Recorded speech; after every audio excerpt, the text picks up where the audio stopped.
bersama Rumah Berkat. Tentunya kita sudah banyak sekali membahas topik-topik menarik dan juga kita sudah melewati bulan demi bulan untuk program seminar kesehatan yang sudah selalu kita adakan setiap minggu ketiga setiap bulannya. Jadi kami terus mengundang Bapak Ibu, sahabat Rumah Berkat untuk terus hadir dalam program seminar kesehatan bersama dengan Rumah Berkat. Tentunya topik-topik yang sudah kita bahas setiap bulannya ada topik-topik sangat menarik dan juga berkaitan dengan kesehatan kita pada umumnya. Dan semua topik yang sudah dibahas oleh dokter-dokter dan juga ahli-ahli yang ahli dalam bidangnya. Tentunya pada malam hari ini pembahasan kita juga tidak kalah menarik dari bulan-bulan sebelumnya. Seperti yang sudah kita bisa dilihat di sebelah kanan atas dan juga di seluruh flyer yang sudah kita sebarkan. Pada malam hari ini kita akan membahas salah satu penyakit yang juga sering terjadi di sekitar kita atau bahkan kita sendiri sedang mengalami penyakit ini, tapi kita juga tentunya tahu ya bahwa masih kurangnya kita untuk melihat bahwa penyakit ini adalah penyakit yang sangat serius yang kita juga pada malam hari ini akan mempelajari bersama mengenai pengaturan gizi, cegah, dan kendalikan hipertensi yang akan dibahas oleh pembicara kita yang juga sudah ahli dalam bidangnya. Seperti pepatah yang sudah sering kita juga dengarkan, tak kenal maka tak sayang. Saya akan memperkenalkan sedikit mengenai pembicara kita pada malam hari ini. Pembicara kita pertama ahli gizi Ellen Grace Supit.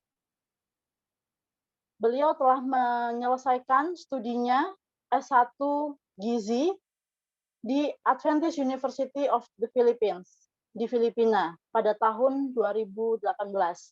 Dan di tahun 2020 beliau telah menamatkan profesi dietitian dari Universitas Brawijaya Malang. Dan tentunya beliau telah juga bekerja dan juga memiliki pengalaman di tahun 2020 sampai tahun 2021.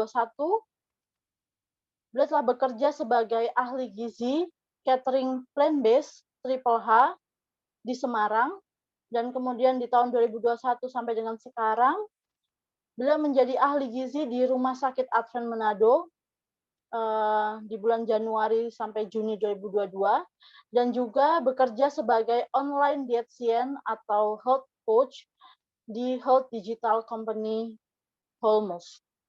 Jadi pembicara kita pada malam hari ini, ahli gizi Ellen Supit, akan membahas mengenai pengaturan gizi, cegah, dan kendalikan hipertensi. Namun sebelum kita akan lanjut untuk pembahasan pada malam hari ini, kita akan berdoa terlebih dahulu seperti biasanya. Saya meminta Bapak Hendro Kadarman untuk bisa memimpin kita di dalam doa. Kita akan berdoa dalam keyakinan kita masing-masing, namun akan dipimpin dalam doa agama Kristen. Bapak Hendro Kadarman, apa bisa memimpin kita dalam doa? Mari kita berdoa. Tuhan, kami tak putus-putusnya mengucap syukur kepadamu karena Engkau begitu mengasihi kami sehingga Engkau memberikan kesempatan kepada kami untuk mengetahui hal-hal yang penting dalam kehidupan kami. Dan pada saat ini, seminar kesehatan untuk malam hari ini, Tuhan telah utus Saudari Ellen Supit untuk memberikan kepada kami pengetahuan yang perlu bagi kehidupan kami sehari-hari. Biarlah pembahasan ini boleh menjadi berkat bagi kami. Kami semua boleh menerapkannya dalam kehidupan kami, sehingga di hari-hari mendatang bagi kami yang sudah menderita penyakit hipertensi, biarlah itu dapat segera teratasi, sehingga kami semua boleh mendapat kesehatan yang penuh. Terima kasih Tuhan, kami serahkan acara ini dari awal hingga akhir. Dalam nama Tuhan Yesus kami berdoa. Amin. Terima kasih. Mati. Seperti biasanya, sepanjang pembicara kita akan membahas pembahasan pada malam hari ini, dimohon untuk tidak mengaktifkan mikrofonnya supaya tidak mengganggu, dan juga jika ingin tetap menyalakan video, boleh tetap nyalakan. Dan jika ada Bapak Ibu sahabat Rumah Berkat yang ingin bertanya, boleh nanti kami akan buka di sesi tanya jawab di akhir setelah pembicara telah menyelesaikan pembahasannya. Nanti kami akan buka sesi tanya jawab, Bapak Ibu boleh aktifkan mikrofonnya dan bisa bertanya langsung. Atau jika di tengah-tengah ada pertanyaan yang akan ditanyakan, boleh Bapak Ibu sahabat Rumah Berkat chat di kolom komentar di bagian bawah. Nanti juga pada saat sesi tanya jawab akan dibacakan pertanyaannya, seperti itu. Dan semua pertanyaan akan dijawab oleh pembicara kita, ahli gizi Ellen Supit pada malam hari ini.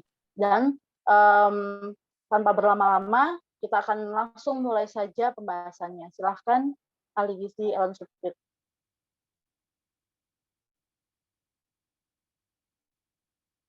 Oke, baik. Selamat malam, salam sehat semuanya. Nah, Salam saya lihat sehat. banyak nama-nama familiar ya.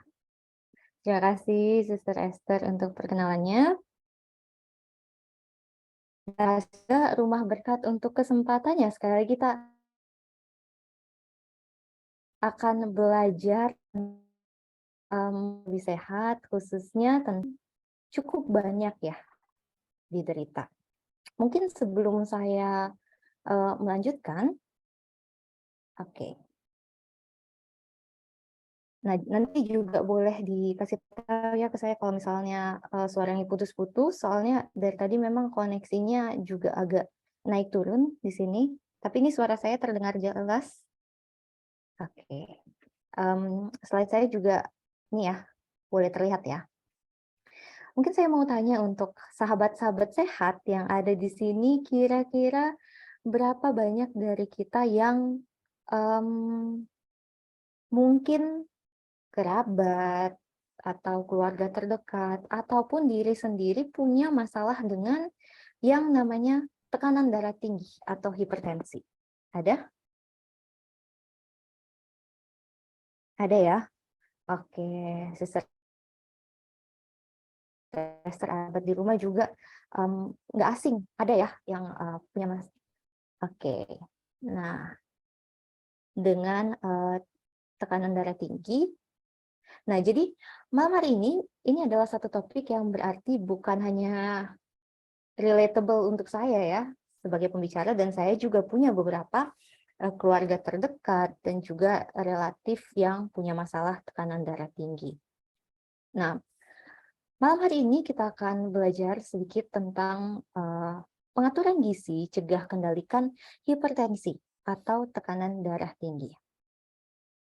Nah, kita mulai dengan outline-nya. Jadi kita akan pahami sedikit tentang tekanan darah tinggi, kemudian apa sih itu natrium, tips untuk mengelola tekanan darah tinggi, mengurangi asupan. Nah, ada cek pemeriksaan kesehatan atau cek kesehatan.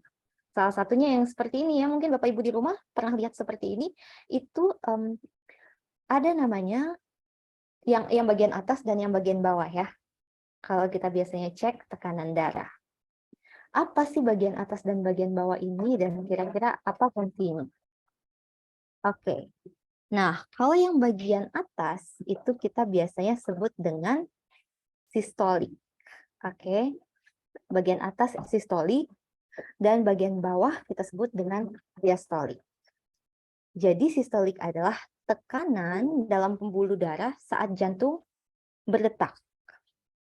Nah, kemudian yang diastolik adalah tekanan di pembuluh darah saat jantung ini istirahat di antara detakan. Tek, set, tek, set, gitu ya.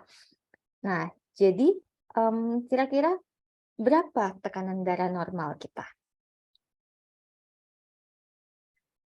Berapa tekanan darah normal kita? Ada yang tahu?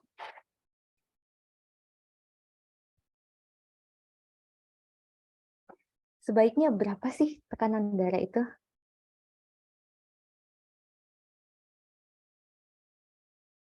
Oke. Nah, jadi untuk tekanan darah normal, ya untuk yang sudah tahu atau yang belum tahu, biasanya 120/80. Nah, itu untuk tekanan darah normal ya. Jadi bahkan ditemukan bahwa 120/80 secara konstan pun itu kadang-kadang masih ada resiko untuk komplikasi atau resiko penyakit-penyakit. Jadi disarankan untuk di bawah 120/80. Nah, dikatakan punya penyakit hipertensi atau tekanan darah tinggi. Hiper itu tinggi ya, tensi itu tekanan darah. Jadi dikatakan punya penyakit tekanan darah tinggi jika pengukuran tekanan darah kita, sistolik diastoliknya itu 140/90 atau bahkan lebih saat pengukuran di 2 hari yang berbeda. Misalnya pada saat ini, hari ini saya ukur, kemudian tekanan darah saya 142/90. Besok saya cek lagi, 148/95. Nah, kalau misalnya ini sudah dilihat trennya seperti ini, nah ini kita bisa kelompokkan ke dalam pengidap penyakit hipertensi atau tekanan darah tinggi. Oke. Nah, kalau di Indonesia sendiri bagaimana gitu ya? Jadi kalau di Indonesia sendiri kira-kira bagaimana prevalensi ataupun penyakit hipertensi ini sendiri? Nah, kita bisa lihat di layar kalau di Indonesia kebanyakan hipertensi terjadi di negara-negara menengah ke bawah, 2/3-nya, sepertiganya yang menengah ke atas. Kemudian diperkirakan secara global tahun 2015, 1 dari 4 orang laki-laki, 1 dari 5 orang perempuan menderita hipertensi atau darah tinggi. Nah, kalau di Indonesia berdasarkan Riskesdas 2018, itu kurang lebih 34,11 penduduk yang dewasa, artinya di atas 18 tahun, itu punya masalah tekanan darah tinggi. Nah, ini berarti 1 dari 3 orang Indonesia di atas usia 18 tahun itu punya masalah tekanan darah tinggi. Nah, jadi ini adalah sesuatu yang perlu kita tandai ya, satu hal yang penting. Nah, untuk penyakit tekanan darah tinggi, ini ada beberapa faktor resikonya. Nah, ada 2 jenis, kita kelompokkan dalam 2 jenis. Yang satu adalah faktor yang modifiable atau yang dapat diubah, lalu ada juga faktor yang unmodifiable atau tidak dapat diubah. Nah, kalau misalnya modifiable ini, jadi biasanya karena pola hidup. Karena pola hidup, dan kira-kira pola hidup bisa diubah nggak ya? Kira-kira pola hidup bisa diubah nggak? Bisa, Mbak Ellen bisa diubah, tapi seperti mengubah tabiat, katanya orang bilang. Pola hidup itu seperti mengubah tabiat. Bukannya mustahil, tetapi sulit, ya. Tapi apakah bisa? Pasti bisa. Oke. Nah, jadi yang tidak dapat diubah adalah faktor seperti sejarah keluarga, kemudian usia di atas 65, kemudian faktor misalnya dia kecelakaan, kemudian ada gangguan hati atau gangguan ginjal. Nah, itu hal-hal yang tidak bisa diubah ya. Tetapi hal-hal yang bisa diubah di sini sebenarnya dari pola makan tidak sehat, kemudian ketidakaktifan fisik, kemudian rokok, alkohol, obesitas. Nah, ini adalah faktor-faktor yang sebenarnya bisa diubah. Dan malam ini kita akan belajar untuk pengaturannya secara singkat ya. Nah, tadi kan jadi faktornya, maaf, kita kembali lagi. Jadi tadi faktornya adalah pola makan, kemudian yang kedua ketidakaktifan fisik. Nah, siapa yang sudah olahraga hari ini? Weekend ya, jadi mungkin ada yang kalau weekdays-nya susah olahraga, kita bisa ambil waktu di weekend. Nah, olahraga apa yang paling baik sesuai dengan kemampuan dan juga minat sahabat-sahabat sehat? Mungkin ada yang minatnya berenang ataupun bersepeda, goes, boleh. Ada yang saya suka jalan aja atau jogging juga boleh ya. Yang penting aktif secara fisik. Kalau dari WHO minimal 150 menit, itu minimal ya seminggu. Nah, kemudian faktor lainnya adalah rokok dan alkohol. Jadi, tekanan darah tinggi ini sangat berpengaruh dengan kesehatan pembuluh darah juga ya, sahabat-sahabat. Dan kita tahu sendiri kalau rokok juga merusak pembuluh darah, jadi tidak fleksibel, tidak elastis lagi, dan punya banyak masalah-masalah lain akhirnya.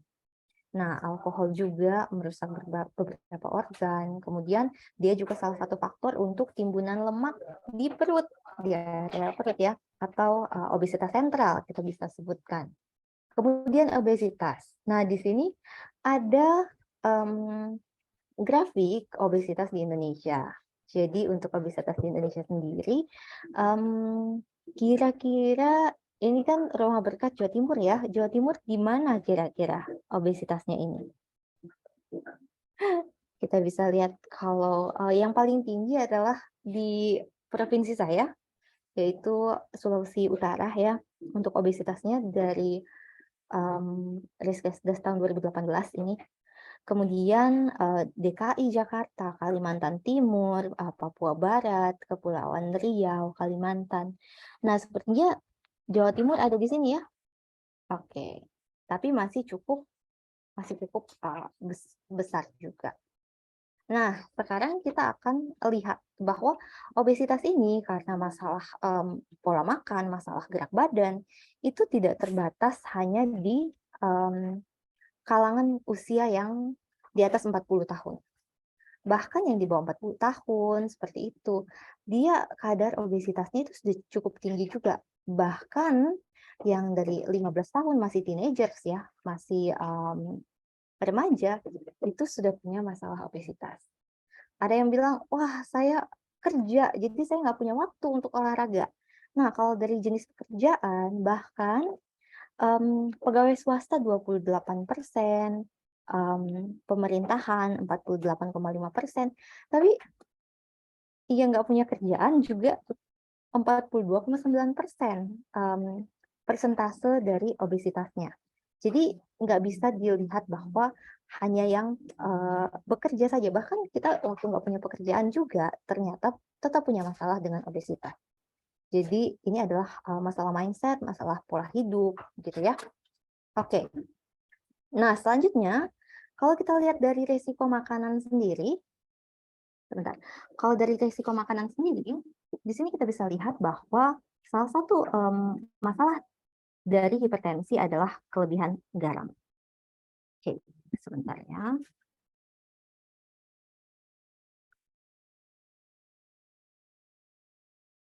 Yap.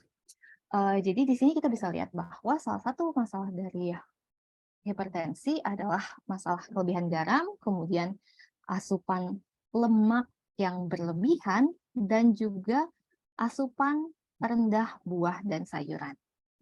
Nah, pola makan itu berpengaruh cukup banyak ya di banyak penyakit-penyakit modern atau penyakit-penyakit pola hidup. Oke, nah di sini kita bisa lihat bahwa kalau misalnya saya coba cari-cari untuk konsumsi garam Indonesia, tapi sepertinya saya nggak temukan ya data pasti dari Indonesia. Cuman kalau di Malaysia itu 1,6 gram. 2,6 gram. Jadi kurang lebih 2.600 gram, 2.600 miligram garam konsumsi hariannya. Nah, kurang lebih mirip-mirip ya kita. Sementara rekomendasi adalah sebaiknya di bawah 2.000 miligram atau 2 gram garam sehari. Nah, nanti kita akan lihat dari mana aja datangnya si garam-garam berlebih ini. Oke. Menarik di sini asupan lemak jenuh atau lemak trans yang berlebihan. Dari mana aja datangnya lemak jenuh atau lemak trans ini? Nah, biasanya lemak jenuh dan lemak jenuh paling banyak dikontribusi oleh produk hewani. Di produk nabati ada beberapa jenis lemak, kebanyakan lemak tidak jenuh. Lemak jenuh pun sebenarnya kalau tidak diproses dari kelapa itu jumlahnya tidak terlalu besar, ya. Kemudian lemak trans. Nah, ini biasanya ada minyak kan bentuknya cair ya. Tapi sudah diproses sedemikian rupa sehingga akhirnya sekarang minyaknya berbentuk padat. Ditambah hidrogen di dalamnya sehingga jadilah margarin, ya. Kemudian jadilah pengawet-pengawet makanan lain. Nah, ini adalah jenis lemak trans yang dimasukkan di biskuit, yang dimasukkan di gorengan-gorengan kita juga, makanan beku, gitu ya, pastries. Nah, ini yang juga salah satu kontributor dari hipertensi. Rendah asupan sayur dan buah. Apa hubungannya sayur dan buah dan kesehatan pembuluh darah? Jadi sayur dan buah biasanya punya zat alami potasium atau kalium. Nah, jadi di dalam darah itu kalium dan natrium itu bantu mengimbangi. Kalium itu bantu untuk mengimbangi natrium. Jadi saat kaliumnya lebih tinggi, natrium atau sodium atau biasanya garam itu akan menurun jumlahnya. Jadi penting juga untuk asupan sayuran dan buah-buahan. Selain itu banyak juga zat fitokimia di sayuran dan buah-buahan yang membantu pembuluh darah lebih fleksibel, kemudian darah lebih encer. Nah, di sini ada satu statistik ya untuk konsumsi sayuran di negara-negara Asia. Nah, di sini kita lihat ada Cina, Vietnam, itu adalah yang konsumsi sayurnya paling tinggi. Sementara turun, Indonesia adalah negara Asia keberapa ini? Kurang lebih ke-12 ya. Ke-12 yang konsumsi sayurannya cukup sedikit per kapita per tahun ya. Nah, kalau Cina memang dish-nya atau menu-menunya banyak sayurannya. Indonesia ada juga sayurnya, tapi mungkin tidak cukup banyak sesuai rekomendasi. Contoh makanan yang kita sering makan, penyetan, ayam penyet, tahu tempe penyet, ada. Tapi biasanya sayurnya kemangi atau kol, itu pun jumlahnya sedikit. Nasi uduk, biasanya timun, itu pun timunnya hanya 1-2. Jadi cukup sedikit konsumsi sayuran di Indonesia. Nah, ini tahun 2013, ini faktor dari penyakit jantung, salah satunya adalah yang ungu muda. Nah, kita lihat di sini menarik ya, sahabat-sahabat semuanya, karena dari ekonomi, baik dia terbawah maupun teratas, banyak yang bilang bahwa, saya susah beli buah, soalnya buahnya mahal. Ya. Tapi ternyata untuk mereka yang ekonominya menengah atas dan teratas juga punya masalah yang sama, yaitu konsumsi sayuran dan buah yang rendah juga ya. Nah, jadi ini juga masalah bukan hanya karena kemampuan beli, tetapi juga dari pola pikir dan juga pengetahuan dari masing-masing kita. Oke, nah dari sini kita bisa lihat selanjutnya apa sih tanda dan gejala dari hipertensi atau tekanan darah tinggi sendiri ya. Nah, disebut silent killer atau pembunuh diam-diam Karena kebanyakan kita nggak punya tanda bahwa tekanan darah kita sedang naik. Ada beberapa yang punya sakit kepala, masalah kelelahan, gangguan penglihatan, tapi ini biasanya sudah beberapa waktu punya masalah tekanan darah yang tinggi, kemudian muncullah gejala-gejala ini ya. Jadi sangat penting untuk deteksi secara dini. Katanya dari 25,8 orang yang mengalami hipertensi, hanya sepertiga yang terdiagnosis, sisanya tidak terdiagnosis. Jadi yang tidak terdiagnosis ini ketahuannya pada saat sudah ada komplikasi, stroke ataupun serangan jantung ataupun hal yang lain. Baru diketahui punya tekanan tinggi ternyata dalam waktu yang lama atau ya, dan sampai sudah ada komplikasi. Jadi sudah kronis ya. Makanya perlu ada pemeriksaan tekanan darah secara rutin. Nah, ini adalah tekanan darah kita sebaiknya di bawah 120/80 tadi ya. Nah, kalau misalnya tekanan darah di atas 120/80, biasanya apa yang kita hadapi? Resiko-resiko apa yang kita hadapi? Oke. Nah,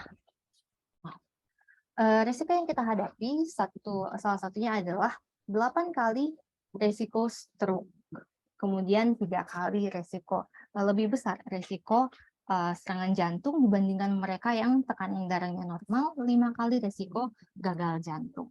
Nah, apa aja yang lain komplikasi dari hipertensi? Jadi tadi kita udah tahu ya, hipertensi adalah tingginya tekanan darah di pembuluh darah. Nah, pembuluh darah kita ini ada pembuluh darah yang besar, tebal, sampai ke pembuluh darah yang tipis, yang kecil. Nah, jika dia terlalu besar, tekanannya di pembuluh darah yang tipis ini, dan dia kemudian pecah, di otak terjadilah stroke. Kemudian pembuluh darah kecil di mata, kalau tekanannya terlalu tinggi, di mata terjadi pendarahan retina, sampai akhirnya kebutaan. Kemudian pada jantung bisa jadi gagal jantung ataupun serangan jantung ya. Kemudian di ginjal kita terdiri dari filter yang kecil-kecil. Jadi ada bolong-bolong filter yang kecil-kecil. Kalau misalnya tekanannya terlalu tinggi, nah biasanya saringan-saringan ini akan apa? Dia lubangnya semakin lama semakin besar. Akhirnya terjadilah gangguan ginjal ataupun gagal ginjal. Nah, selanjutnya ada juga disfungsi seksual. Dan lain-lain, masih banyak ya. Jadi sangat penting untuk deteksi dini untuk mencegah komplikasi dari hipertensi. Oke, next. Nah, di sini kita bisa lihat risiko dari serangan jantung dan stroke untuk tekanan darah sistolik. Sistolik tadi yang di atas ya. Jadi kalau misalnya tekanan darahnya tetap 120 sudah ada resiko tapi kecil. Kalau terus-terusan 140 atau lebih, itu resikonya meningkat 4-5 kali lipat untuk masalah serangan jantung dan stroke. Demikian juga untuk penyakit gagal ginjal.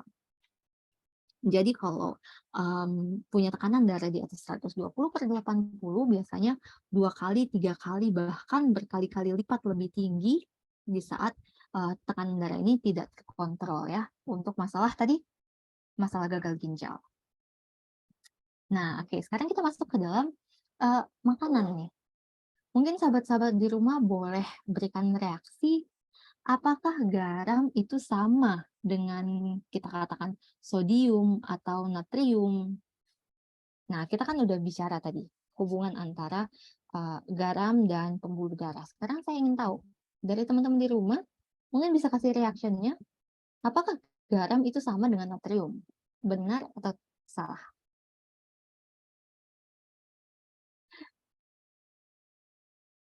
Mana ya reaksinya? Oke. Oke, ada yang bilang benar ya, kata Henry, thank you. Oke, Esther juga benar. Nah, mungkin ada yang bilang benar, jadi banyak mayoritas bilang, oh garam sama dengan natrium. Jawabannya, Oke, jawabannya tidak ya. Jadi kalau misalnya kita dengar untuk masalah darah tinggi, banyak yang kita hanya menghindari kata garam pada komposisi makanan, iya nggak? Tapi ternyata eh, tidak semua eh, tidak semua natrium itu tidak hanya ada di garam saja, tetapi ada di banyak banyak makanan lain, bahan makanan atau zat-zat yang digunakan lainnya. Jadi bukan hanya garam saja yang kita cari, tetapi kita cari lebih ke natrium ya. Apa sih pengaruhnya natrium? Jadi sebenarnya masalahnya bukan garamnya, karena garam NaCl, natrium klorida. Si natriumnya ini yang punya masalah. Nah, ini pada gambar ini adalah pembuluh darah kita ya. Dan ini adalah ukuran darah yang normal. Biasanya kalau kita diberikan natrium itu akan cepat dehidrasi ya.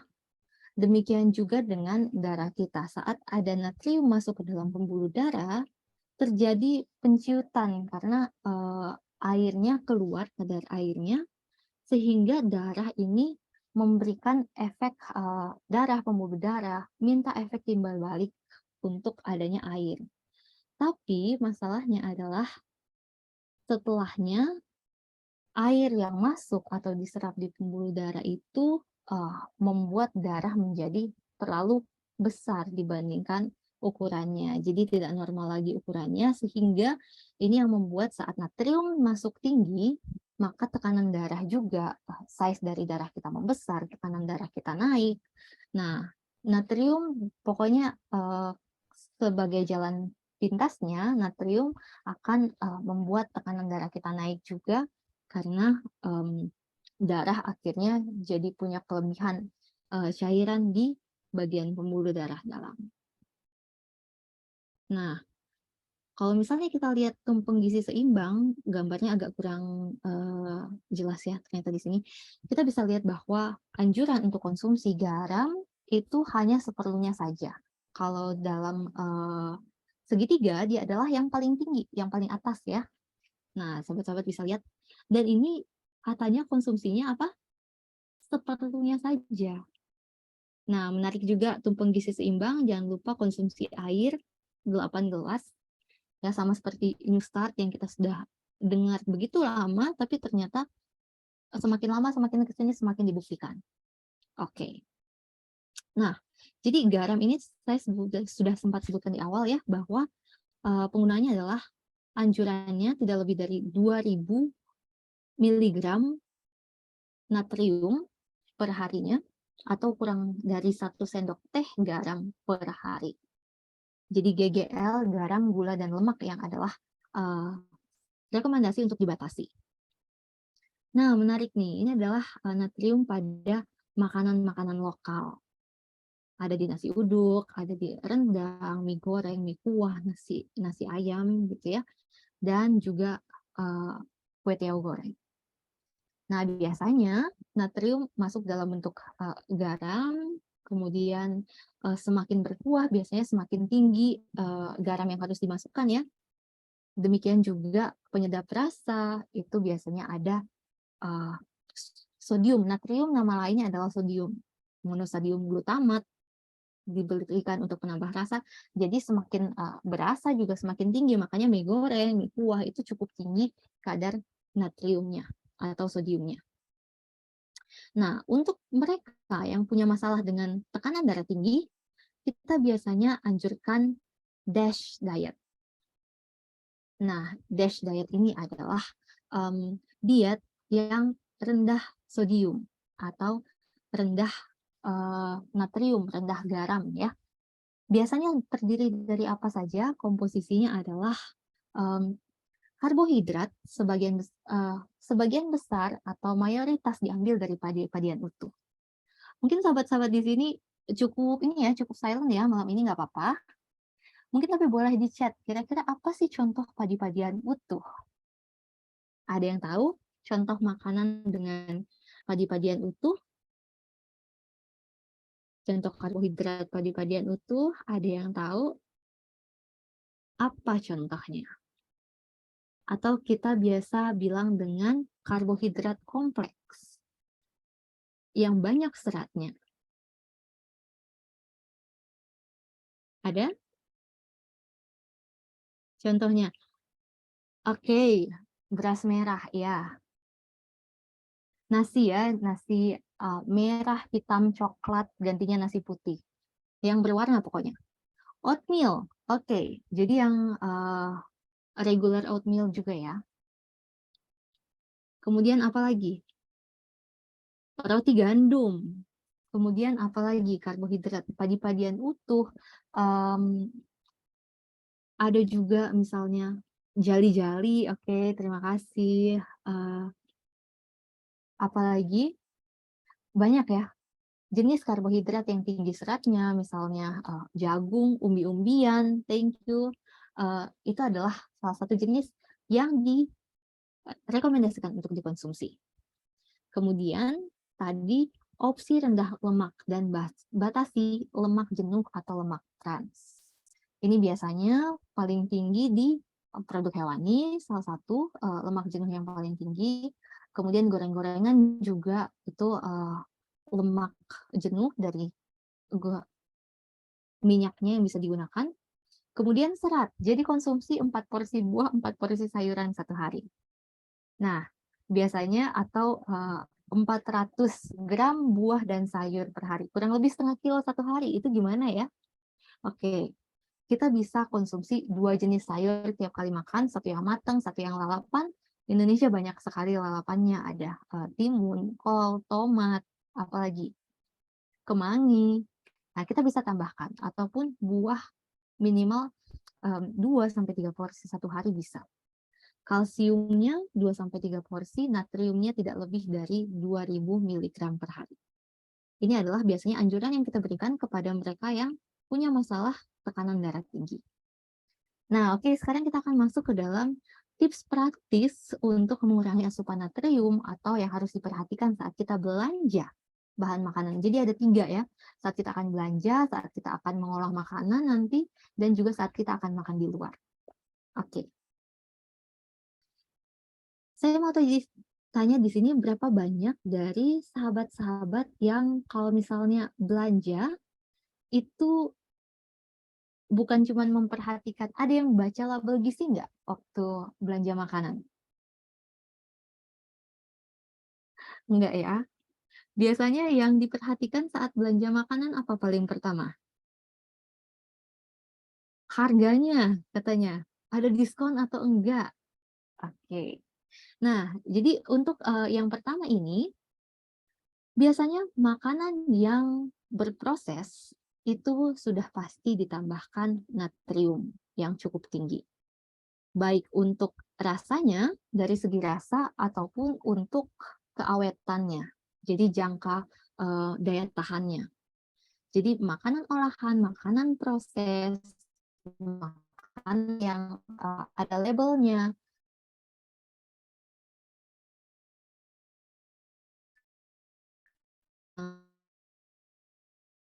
baik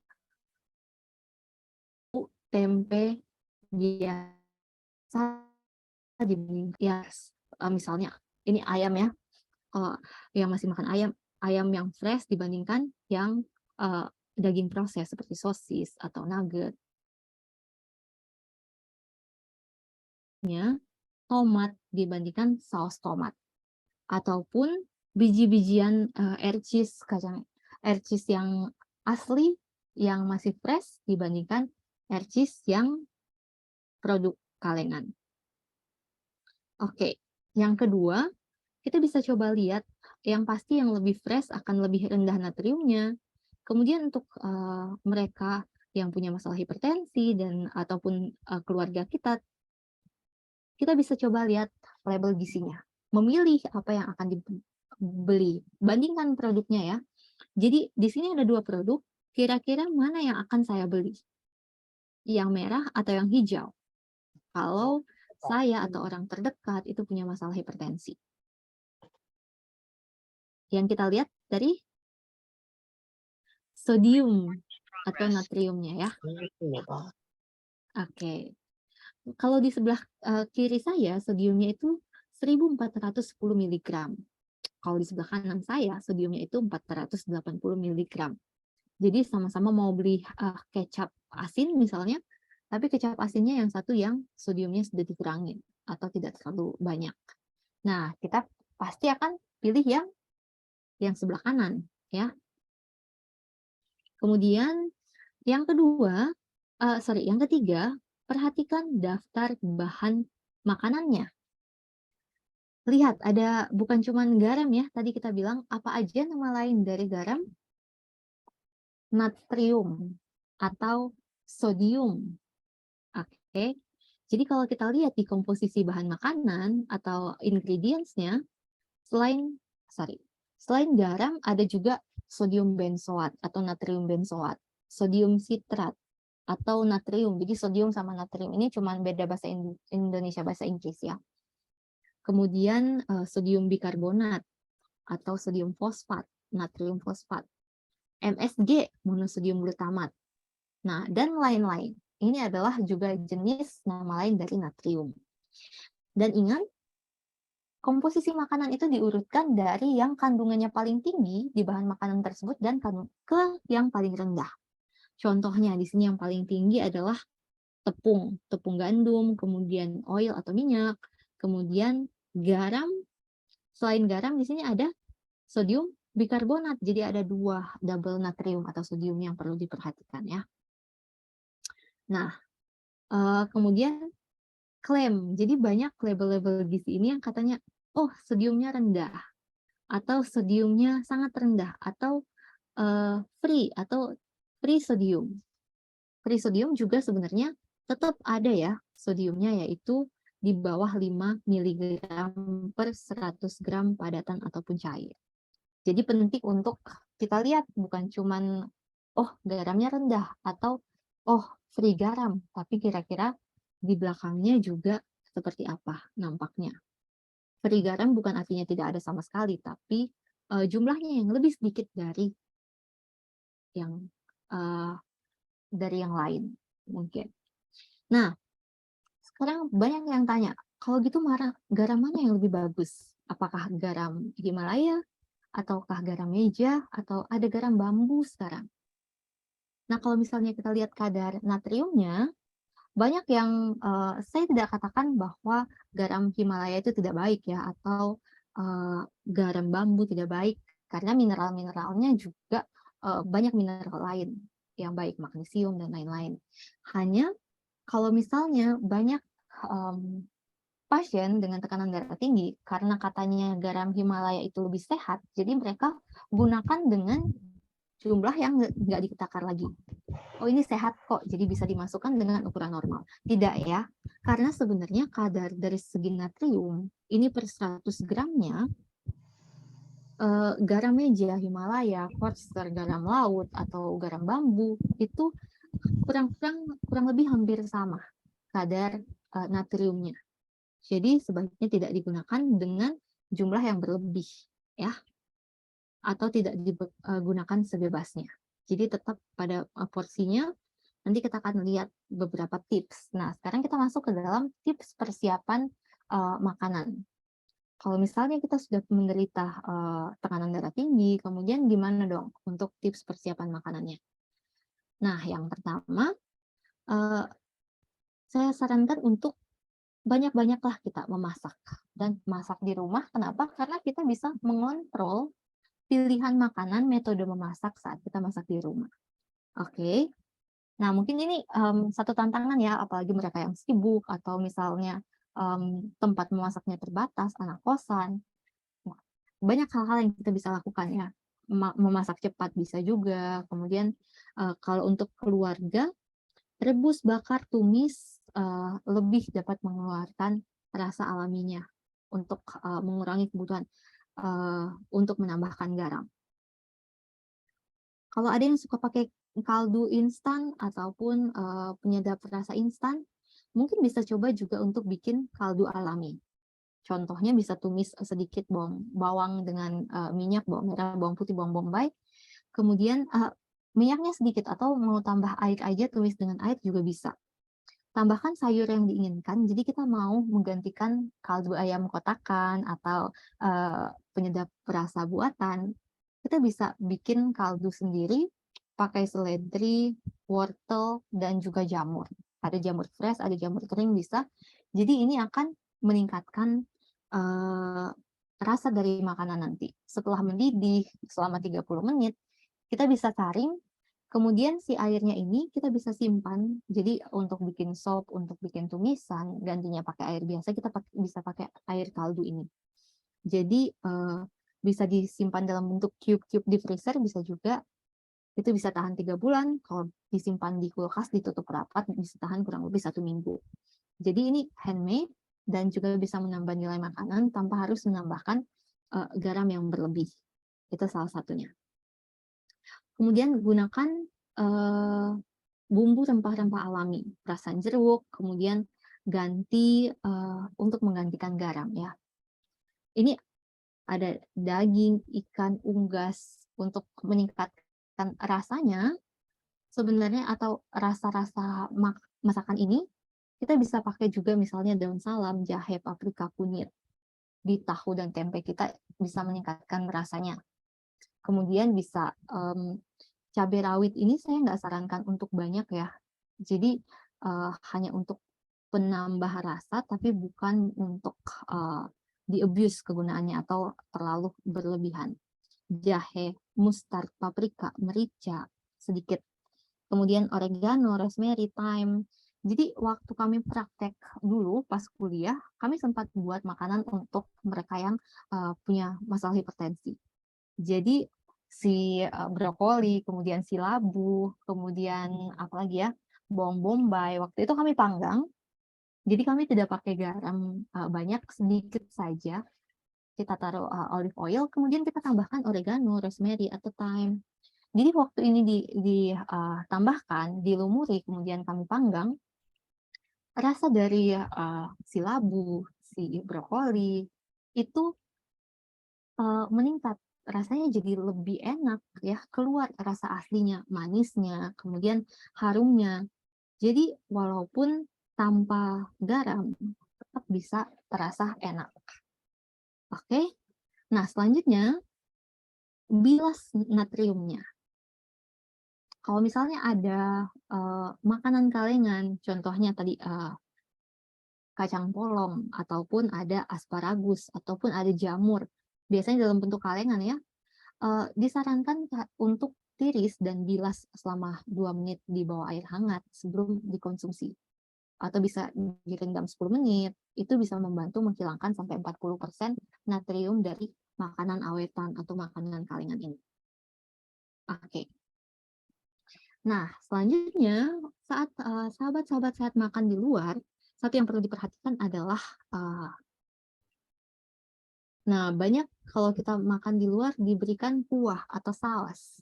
Atau makan di restoran Padang biasanya ditambahkan kuah di nasinya. Nah, itu ada lemak jenuh dari santannya, ada juga garam berlebih dari si kuahnya. Jadi, kalau misalnya ada makanan seperti ini, ataupun biasanya saus kacang. Indonesia banyak sekali saus kacangnya, karedok, gado-gado, kemudian jenis makanan-makanan lain, batagor gitu-gitu ya. Sebaiknya minta sausnya saus kacang ataupun gravy gitu ya, disajikan terpisah atau dipinggirkan, jangan langsung di atas makanan. Jadi menyisihkan sebagian sausnya itu dapat membantu mengurangi sampai 50% natrium dari makanan tersebut. Ya. Jadi jangan lupa kalau misalnya kita makan, untuk sambalnya kalau boleh jangan banyak-banyak, karena biasanya untuk supaya sambal enak tuh pasti dikasih garam yang cukup banyak. Oke.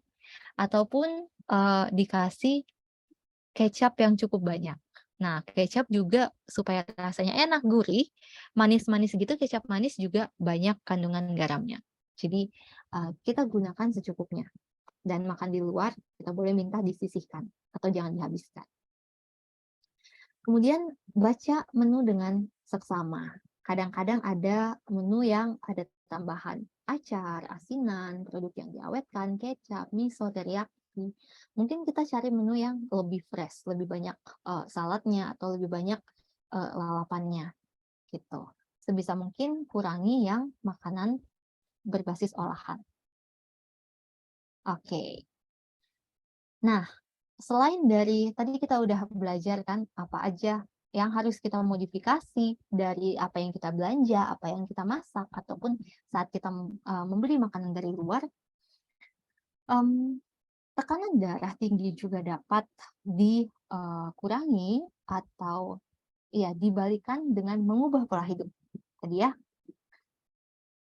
saat kita menghindari alkohol, kemudian tembakau, kemudian kopi.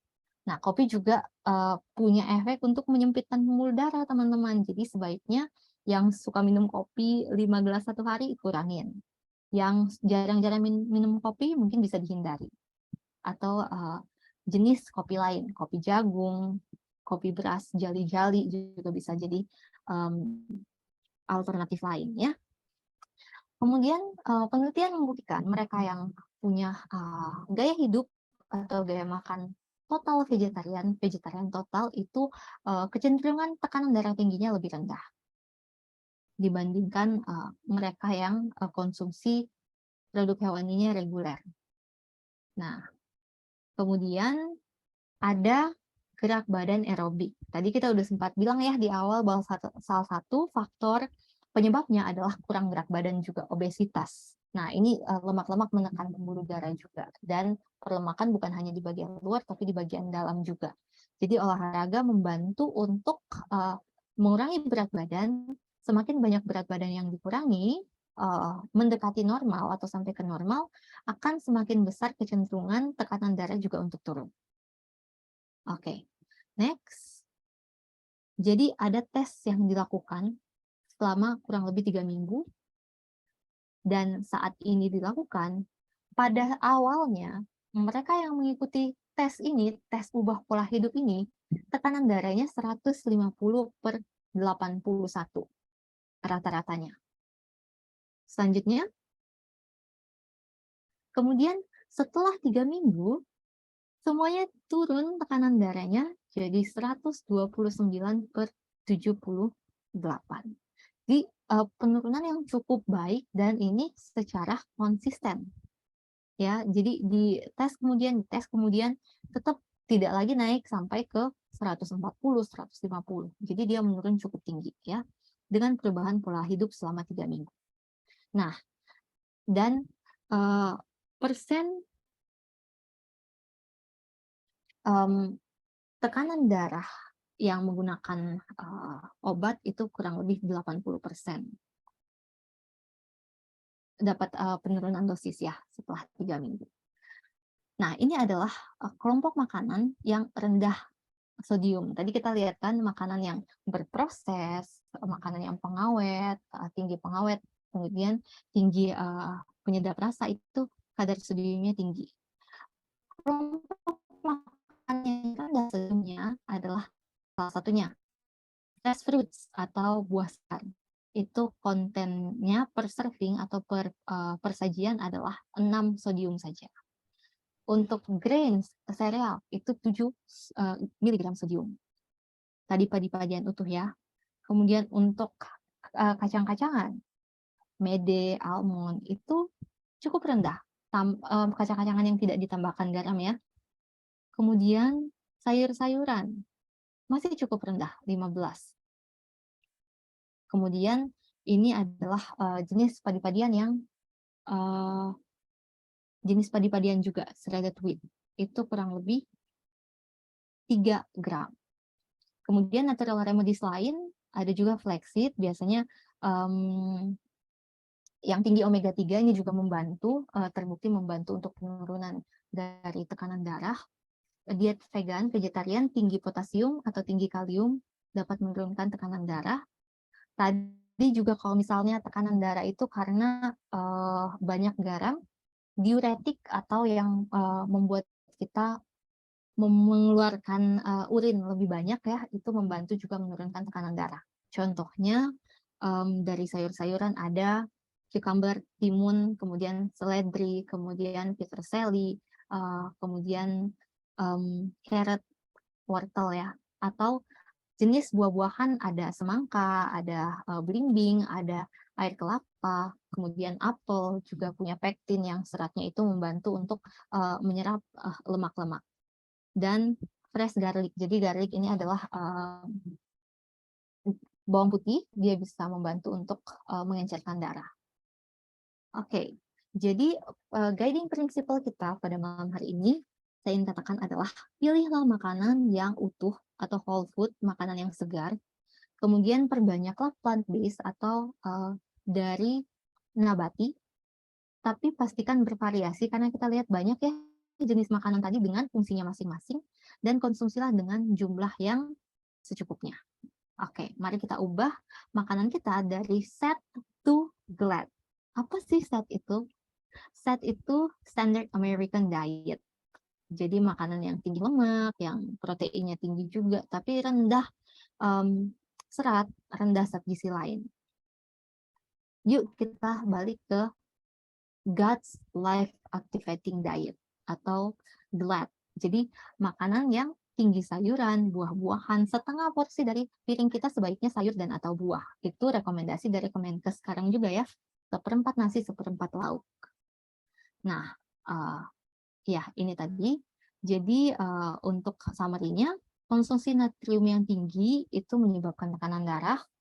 Jadi mari kita konsumsi lebih sedikit garam sesuai dengan rekomendasi. Pilih perbanyak makan bahan-bahan makanan yang segar, sayuran dan buah.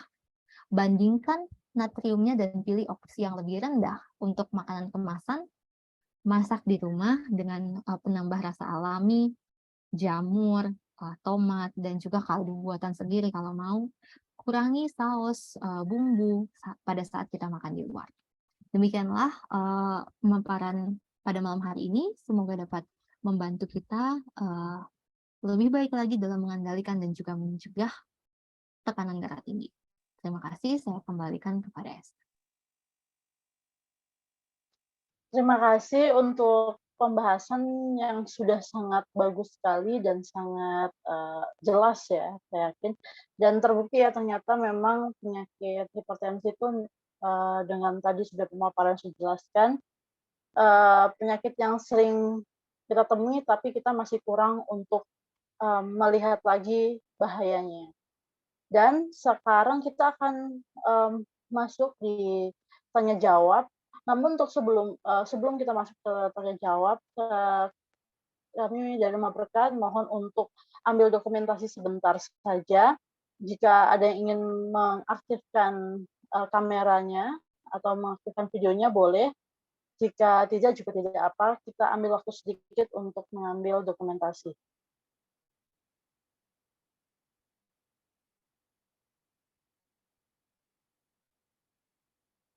Kathy, bisa ya?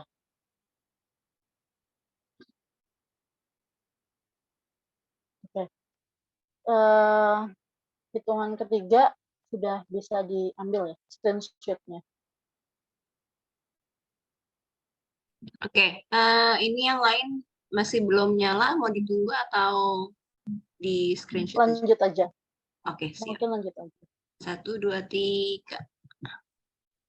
Ulang ya, 1, 2, 3. Oke. Oke. Sebelumnya kami dari Rumah Berkat mengucapkan terima kasih sekali untuk ahli gizi Ellen Supit yang sudah memaparkan pembahasan kita pada malam hari ini. Saat ini kami membuka tanya jawab bagi Bapak Ibu yang ingin memberikan pertanyaan atau yang ingin bertanya, boleh langsung open mic saja atau chat di kolom komentar. Nanti kami akan bacakan untuk pertanyaannya. Mungkin apakah sudah ada yang ingin bertanya? Saya mau tanya mengenai porsi. Ukurannya Ya, seberapa? silakan. Satu porsi itu seberapa ukurannya? Itu saja. Terima kasih.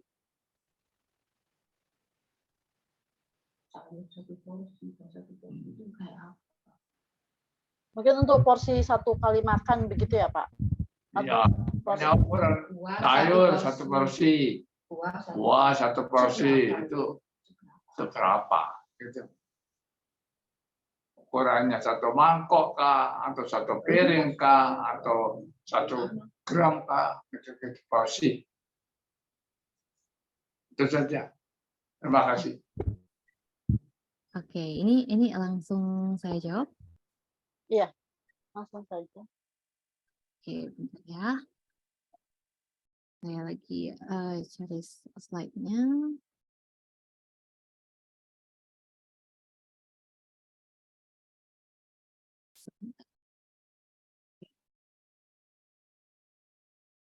Nah,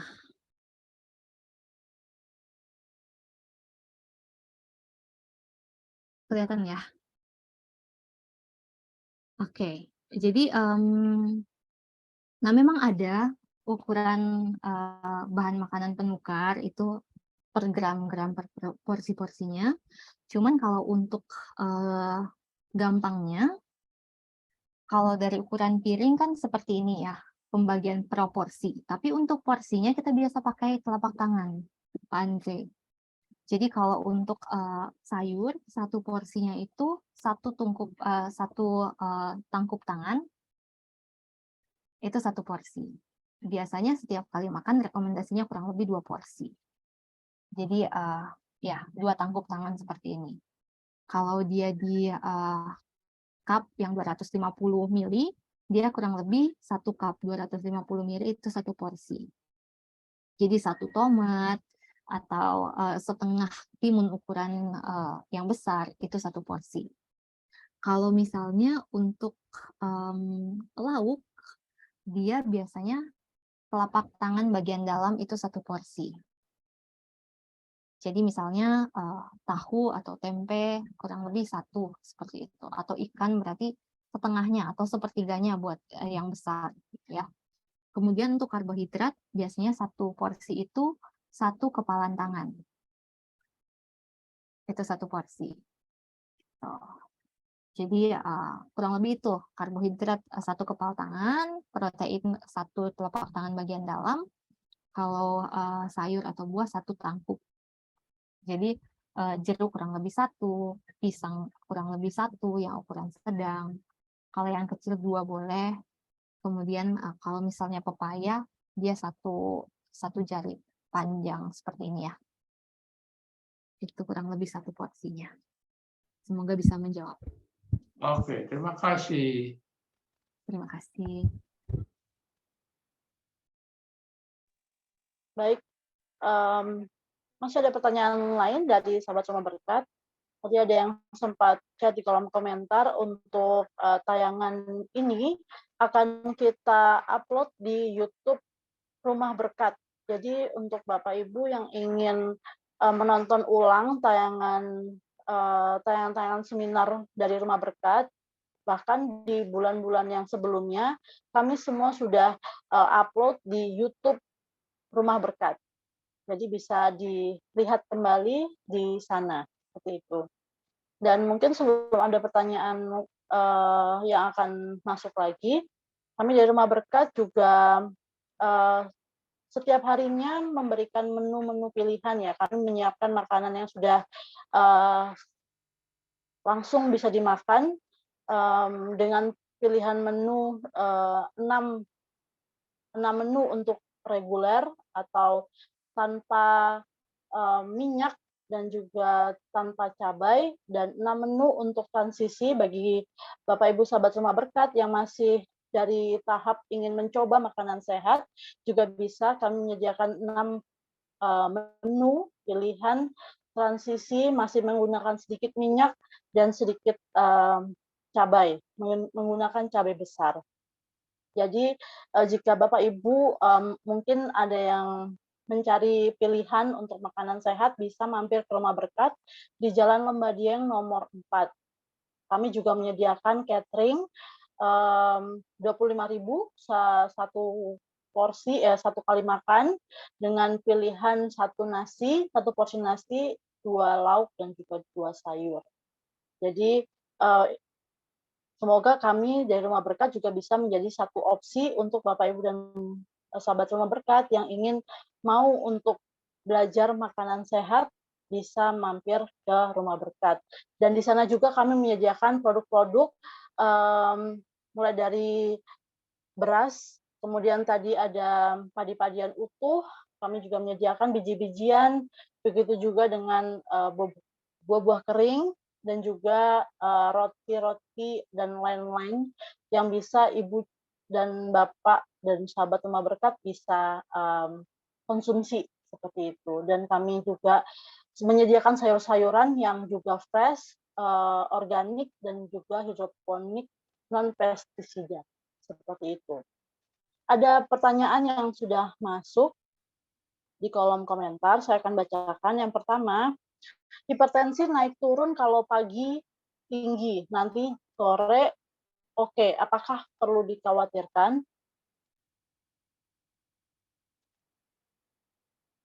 Dan yang kedua, saya bacakan langsung aja ya.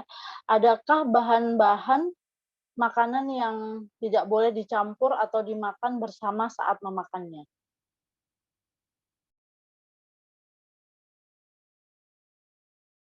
Oke, menarik ya. Kalau pertanyaan pertama, naik turun hipertensi, kalau pagi tinggi, kalau sore oke. Jadi mungkin perlu dilihat, kalau ada ahli yang bisa jawab, dokter mungkin lebih ini ya. Yang kita temukan sih biasanya pagi-pagi itu tetap akan gambaran yang sama ya sampai hari siangnya maupun sorenya. Biasanya tekanan darah tinggi naik kalau ada aktivitas, misalnya aktivitas berat setelahnya, makanya perlu istirahat 5 menit sebelum dilakukan pemeriksaan. Kalau misalnya memang pola ini terus-terusan, naiknya seberapa tinggi, mungkin bisa dilihat juga seberapa lewat dari batas normal. Apakah ada aktivitas sebelumnya di pagi hari atau emang baru bangun kemudian dicek memang tekanan darahnya cukup tinggi gitu. Kemudian sore setelah beraktivitas dan lain-lain apa tekanan darahnya normal, mungkin lebih individual ya untuk ininya. Jadi apakah perlu dikhawatirkan?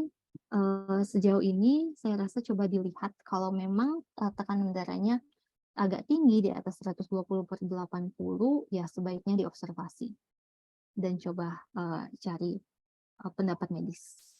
Gitu, jangan dibiarkan.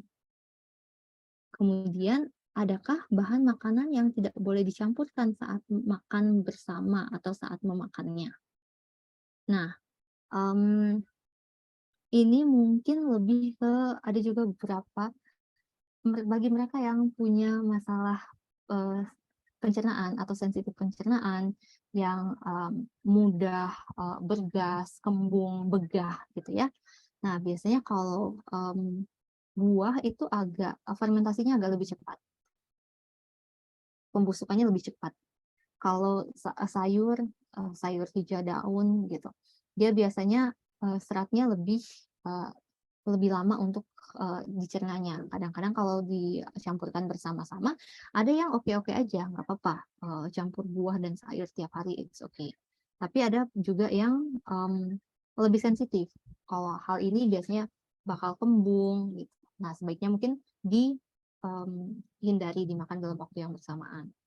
Misalnya sayuran di pagi, terus buah sama roti di sore, atau buah dengan oatmeal di sore hari bisa juga. Kemudian ya paling itu sih yang saya lihat sebaiknya tidak dicampurkan atau dimakan bersama. Ada juga yang mungkin kalau misalnya masalah gas, metode memasak juga penting ya. Jadi tadi kan banyak makanan nabati, protein nabati, contohnya polong-polongan. Mungkin masalah gas ini bisa juga karena dimasaknya kurang tepat, jadi kurang matang, kulitnya kurang lunak. Jadi sebaiknya kalau polong-polongan direndam 6-8 jam sampai agar lebih mudah nanti diproses, diolahnya lebih mudah, dan mengurangi fermentasi untuk pengolahan dari kulit yang tebal itu kalau tidak direndam. Jadi mungkin itu semoga bisa membantu. Baik, sudah dijawab untuk 2 pertanyaan yang sudah masuk. Apakah masih ada pertanyaan lain dari Bapak Ibu sahabat Rumah Berkat mengenai pembahasan yang sudah kita bahas tadi, yang sudah disampaikan oleh ahli gizi Ellen Supri? Boleh langsung open mic saja, atau jika ingin chat di kolom komentar juga boleh. Bagi Bapak Ibu yang ingin juga menghubungi Rumah Berkat, bisa menghubungi nomor yang ada di sebelah sini. Itu adalah nomor WhatsApp Rumah Berkat. Bisa langsung menghubungi kami jika mungkin ingin memesan produk makanan atau produk-produk plant-based. Dan kami juga menyediakan free ongkir untuk di sekitar Kota Malang. Gitu. Jadi kami memudahkan untuk Bapak Ibu sahabat Rumah Berkat yang ingin mengkonsumsi makanan sehat, kami juga bisa bantu untuk kirimkan ke rumah Bapak dan Ibu sahabat Rumah Berkat. Nah, ada pertanyaan lagi yang masuk. Untuk 2 meals a day, baiknya jam berapa saja supaya lebih seimbang dalam sehari? Silakan.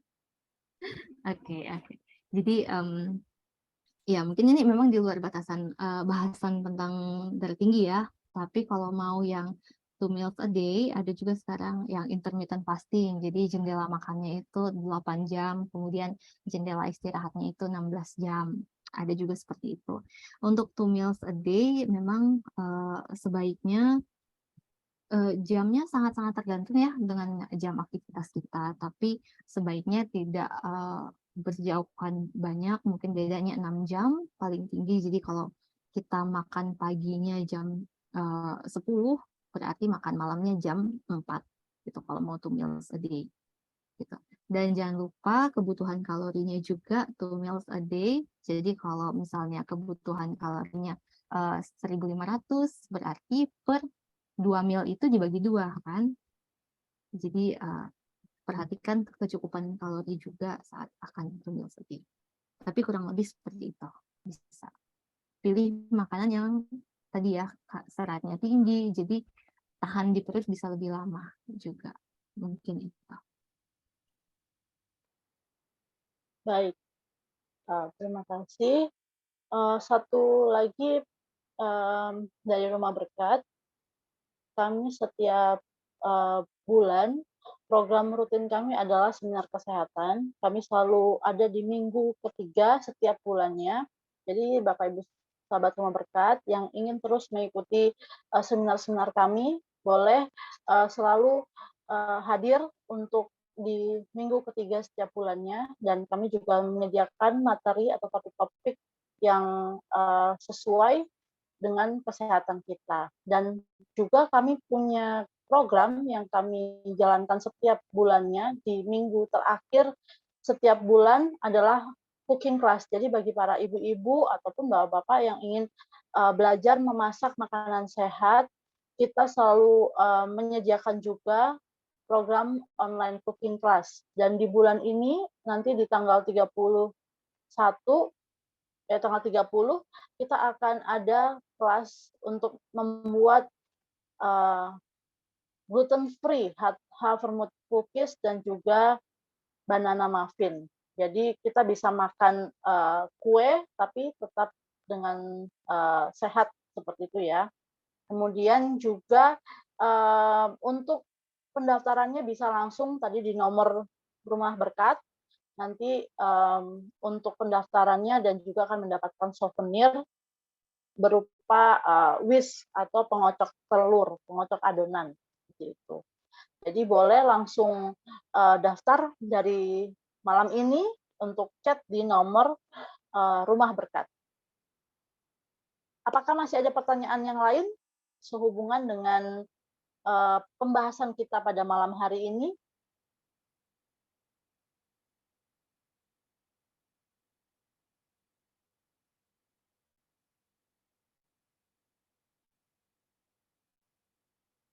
Apakah cooking class mesti ada biayanya?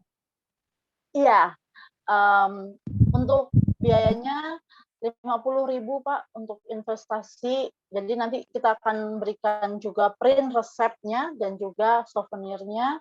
Begitu juga dengan videonya akan kita berikan. Seperti itu.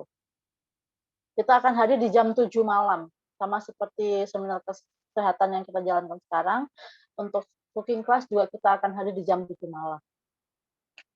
Baik, masih adakah pertanyaan? Jika dirasa cukup sangat jelas, kita bisa akhiri seminar kesehatan kita pada malam hari ini. Jika masih ada pertanyaan, boleh disampaikan, atau nanti bisa juga WA di Rumah Berkat, nanti kami akan salurkan ke ahli gizi Ellen Supit, mungkin ada yang ingin berkonsultasi lebih jauh mengenai hipertensi atau bagaimana caranya untuk mengatur pola makan ataupun mengatur gizi, atau mungkin juga ada yang mau menakar makanan-makanannya, dilihat dari kandungan gizinya juga bisa. Seperti itu. Baik, jika sudah tidak ada lagi pertanyaan, kami ingatkan kembali bahwa video yang sudah kita malam ini atau pembahasan malam ini masih bisa ditonton kembali di YouTube Rumah Berkat. Jadi dan selain itu juga pembahasan-pembahasan kita yang bulan-bulan lalu juga bisa ditonton kembali untuk mungkin ingin memperkaya pengetahuan kita mengenai kesehatan. Sekali lagi kami dari Rumah Berkat mengucapkan terima kasih untuk seluruh Bapak, Ibu, sahabat Rumah Berkat yang sudah hadir pada malam hari ini dalam program Seminar Kesehatan bersama Rumah Berkat. Dan kami juga berterima kasih untuk ahli gizi Ellen Supit yang sudah memaparkan pembahasan yang begitu baik, dan biarlah kami semua bisa mengambil aplikasinya untuk kami dapat lakukan di dalam kehidupan kami sehari-hari. Terima kasih, selamat malam untuk seluruh Bapak, Ibu, sahabat Rumah Berkat yang sudah hadir. Kami dari Rumah Berkat mohon undur diri. Selamat malam, Tuhan Yesus memberkati. Terima kasih. Terima kasih.